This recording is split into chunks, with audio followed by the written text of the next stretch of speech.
Assalamualaikum warahmatullahi wabarakatuh.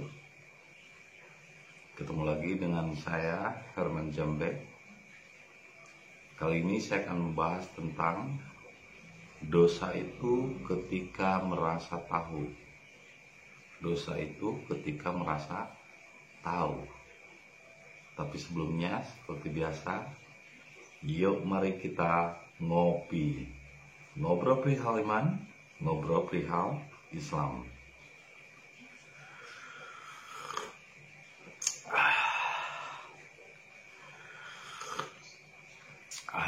Luar biasa nikmatnya rasa kopi ini ya. Dan terima kasih atas semua dukungan dari kalian yang setia menonton channel saya ya. Nah, ini saya akan kembali membahas tentang dosa. Dosa itu adalah ketika manusia merasa tahu. Ya. Karena kalau kita perhatikan, konsep dosa itu adalah konsep berpikir itu sendiri, kerangka berpikir. Ketika kita tahu dosa, ketika kita tahu larangan dan perintah. Tapi ketika kita belum tahu apa-apa, tidak tahu apa itu dosa, tidak tahu apa itu dicekoki pengetahuan tentang dosa itu sendiri apa, sebetulnya tidak ada dosa karena tidak ada pengetahuan, tidak ada pikiran yang mendominasi. Jadi dosa itu adalah pikiran itu sendiri sebetulnya. Coba bayangkan seperti misalnya anak kecil. Nah, kalau kerangka berpikir konsep dosa, misalnya kita ngencingin ibu kita, kan dosa kalau kerangka berpikirnya udah dewasa dan udah berpikir. Ketika manusia udah berpikir, ketika manusia udah mengetahui, ketika manusia udah memiliki pemahaman, mengencingi ibunya itu dosa, mengencingi bapaknya itu dosa, memberaki bapaknya itu dosa. Tapi ketika bayi yang lucu imut, baru 4 bulan, 5 bulan, dia berak, dia ngencingin ibunya, apakah itu jadi dosa? Tidak. Malah ibunya tertawa pas bayi kencing, pas bayi berak. Apakah marah? Enggak marah. Karena apa? Karena kerangka berpikir kita. Ketika kita memahami, ketika kita mengetahui. Ya kalau nggak tahu ya nggak akan jadi dosa. Itulah makanya kenapa dosa pertama itu memakan buah apel atau buah huldi. Sebetulnya buah huldi ini adalah sebuah perumpamaan tentang simbol dari pikiran. Karena memang nafsu seks juga lahirnya dari pikiran, bro. Ketika kita tahu perempuan itu lawan jenis yang bisa dieksploitasi untuk seksual, akhirnya muncul hasrat birahi yang larinya ke belakang ke tulang ekor, dan dari tulang ekor kalau ke laki-laki ke klitoris, akhirnya horny, akhirnya birahi muncul. Pertama tetap dari pengetahuan, dari merasa tahu karena udah tahu. Ketika muncul rasa tahu, kalau anak kecil ya nggak tahu ya biasa aja. Misalnya anak laki-laki bayi umur 5 bulan atau setahun ketemu dengan bayi perempuan umur setahun juga. Yang mereka misalnya pegang-pegang alat-alat vital atau misalnya hal-hal yang menurut orang dewasa itu jorok, ya mereka biasa aja. Misalnya anak perempuan pegang-pegang burung anak laki-laki nggak biasa aja, karena nggak ada pengetahuan, karena nggak ada hasrat-hasrat, pikiran belum mendominasi, pengetahuan belum mendominasi kehidupannya, sehingga tidak menjadi dosa ketika bersentuhan. Misalnya mandi bareng telanjang anak perempuan, anak laki-laki dan anak perempuan umur setahun mandi bareng, biasa aja, nggak ada pemikiran ini itu, karena belum ada pengetahuan, belum ada birahi yang muncul. Jadi dosa itu ketika manusia mengetahui, disitulah birahi muncul, disitulah nafsu-nafsu muncul. Nafsu itu munculnya dari pikiran itu sendiri ketika kalian tahu.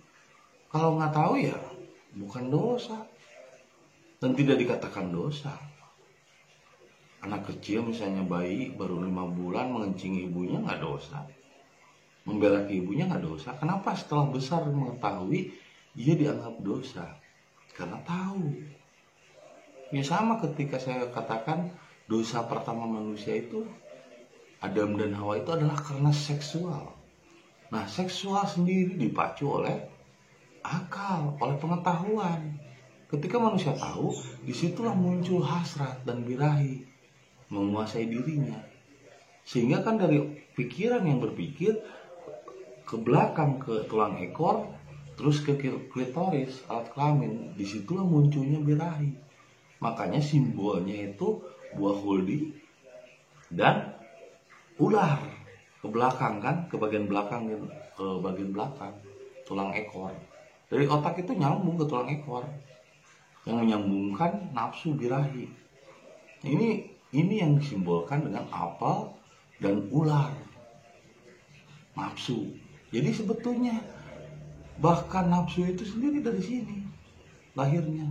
Orang misalnya mencela, goblok lo, tolol lo, dipikirin nafsu, marah, dendam. Tapi kalau nggak dipikirin, ya nggak jadi dosa, nggak jadi nafsu, ya nggak jadi dendam. Ya dosa itu ketika kita udah mengetahui, udah paham. Apalagi misalnya dosa-dosa dalam agama, ya udah diketahui, udah dicokoki doktrin-doktrin dalam agama. Nggak boleh ini, nggak boleh itu, dosa. Ya dosa itu sebetulnya ketika kita tahu. Kalau nggak tahu ya bukan dosa. Seperti bayi kan nggak tahu apa-apa ya. Nggak mengetahui apa-apa, belum mengetahui banyak hal. Sehingga mandi bareng berduaan, bersentuhan, lain muhrim juga ya nggak jadi dosa. Karena mereka tidak mengetahui, tidak paham. Jadi ketika Anda paham, mengetahui, apalagi merasa sudah tahu, di sanalah dosa itu sendiri. Seperti orang-orang Eskimo ketika misalnya ada misionaris mau dari Kristen mau dari Islam datang kepada mereka ingin mencokoki surga dan neraka. Kata orang Eskimo, untuk apa engkau menjejalkan pemahaman Anda kepada saya, katanya. Di mana saya tidak tahu apa-apa tentang surga dan neraka. Justru ketika saya tahu, justru ketika saya mengetahui, disitulah munculnya dosa, merasa bersalah dan lain sebagainya. Itu lahirnya kan dari pengetahuan. Nah, orang seperti misalnya kayak kemarin siapa sih yang muncul itu rame itu, peramal atau dukun. Kenapa saya nggak suka dengan peramal? Kayak peramal-peramal yang ngeramalin inilah, ngeramalin itu. Karena hampir semua peramal atau dukun itu sebetulnya tukang bohong. Itu muncul dari pengetahuan pikiran. Dia ingin diakui, ingin dianggap hebat. Itu kan muncul dari pengetahuan. Ingin diketahui, ingin dianggap hebat, ingin dianggap bisa meramalkan. Akhirnya jadi ngaco pikirannya.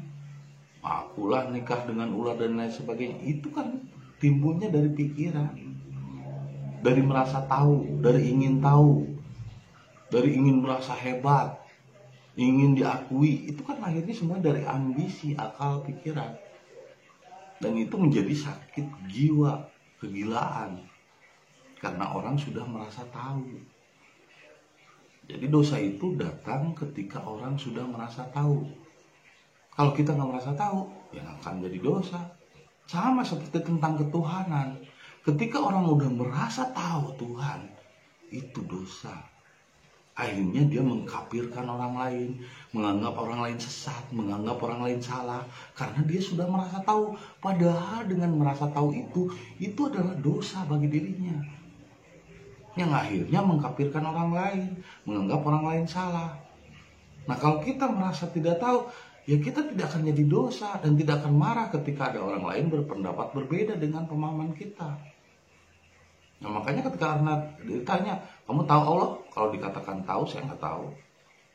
Karena Allah tidak bisa dijangkau oleh pengetahuan. Saya tidak tahu Allah, tapi saya merasakan kehadirannya meliputi diri ketika kita berbuat baik. Tapi kalau untuk tahu, saya nggak tahu. Nah, dosanya seseorang itu ketika merasa tahu, dan lahirnya merasa tahu itu dari agama, dari doktrin.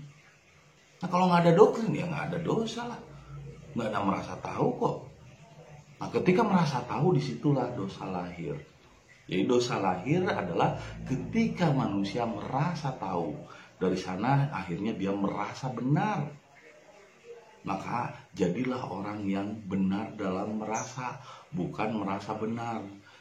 Jadilah orang yang tahu diri, tahu dalam merasa, bukan merasa tahu.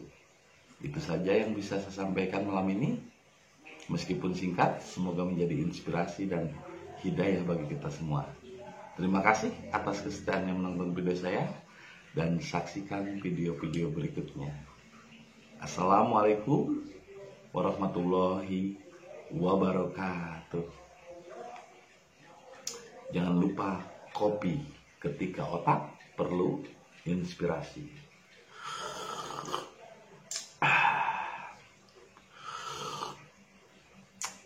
Sampai jumpa lagi di video berikutnya.